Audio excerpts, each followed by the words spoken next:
আগের ভিডিওতে অনেকেই কমেন্ট করেছিলেন নাথাং ভ্যালির ভিডিও দেখতে চায়।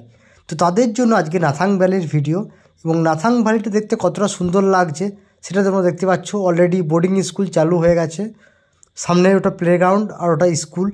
অলরেডি স্কুলের ছেলেরা চলে এসেছে স্কুলে। আর এখানকার ওয়েদারটা দেখো কতটা সুন্দর, পুরো কুয়াশা কুয়াশা একটা ভাব। এবং নাথাং ভ্যালি যারা ভিউ দেখতে চেয়েছিলেন তাদের জন্য এই ভিডিওটা। এবং এখান থেকে আমরা যাব জুলুক দিকে। তো জুলুক থাম্বি ভিউ পয়েন্টে আমরা জুলুকের দিকে নিচে নেমে যাব। তো তোমাদের জন্য স্পেশালিস্ট নাথাং ভ্যালির ভিডিওটা যারা কমেন্ট করেছিল আগের ভিডিওয়। আর বাকি তোমরা বন্ধুরা সাবস্ক্রাইবাররা কোথাকার সিকিমের ভিডিও দেখতে চাও প্লিজ কমেন্ট করে জানাও, আমি চেষ্টা করব তোমাদেরকে পুরো ভিডিও দেওয়ার জন্য। এটা আজকে 19 তারিখের ভিডিও, 19 এপ্রিলের ভিডিও। নাথাং ভ্যালি কেমন রয়েছে এবং নাথাং ভ্যালির চারিপাশে তোমরা দেখো কতটা সুন্দর। স্নোফল সেরকম অতটা আজকে হয়নি, বাট চারিদিকে ওয়েদার কিন্তু খুব যথেষ্ট। আর এগুলো হচ্ছে হোমস্টে নাথাং ভ্যালির।